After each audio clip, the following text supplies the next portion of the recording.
ইউনিভার্সিটির প্রফেসর না না ঠিক ঠিক আইতে আছে তো আইসে না যখন কয়েকদিন আগে একটা ধরা পড়ছে ঢাকা ইউনিভার্সিটিতে ঢাকা ইউনিভার্সিটির প্রফেসর।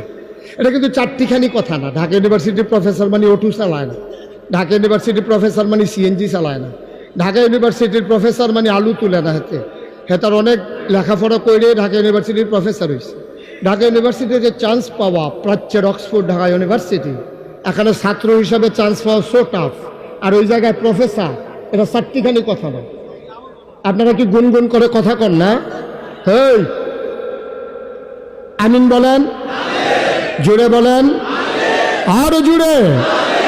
ঢাকা ইউনিভার্সিটির প্রফেসর মানে যেমন তেমন কথা না। ও কি বলছে জানেন? এবার খেয়াল করে শুনে, ও বলতেছে যারা পর্দা করে, পর্দা করা কি নফল না ফরজ? সে পর্দার ব্যাপারে কথা বলেছে।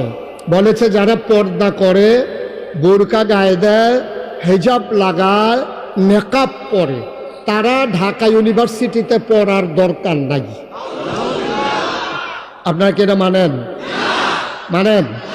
সে তো বলে ফেলছে, সে তো বলে ফেলছে। বলছে যে যারা পর্দা করে তারা ঢাকা ইউনিভার্সিটিতে পড়ার দরকার নাই।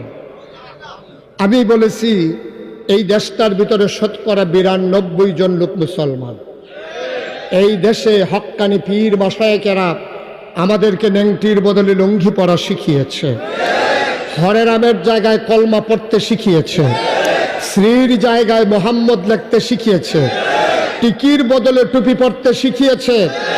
যেই দেশের আনাচে কানাচে মসজিদ শোভা পায়, মসজিদের মিনার থেকে 5 ওয়াক্ত আজান ভেসে আসে, যেই দেশের মানুষেরা আশার নামাজ পড়ে দুরূদ পড়তে পড়তে ঘুমোতে যায়, যেই দেশের মানুষ ফজরের আজান শুনলে আবার ঘুম ভাঙ্গে, 92% জন লোক মুসলমানের দেশে যারা পর্দার বিরুদ্ধে কথা বলে। আমি বলেছি ঢাকার রাজধানীতে শীততাপ নিয়ন্ত্রিত কক্ষে বসে পুলিশ পাহারায় ইসলামের বিরোধিতা করা সহজ, পাল্লে বৈঠার দিয়ে জমিনে এসে বলো পিঠার চামড়ালিয়া ঢাকা যাওয়া যাবে না।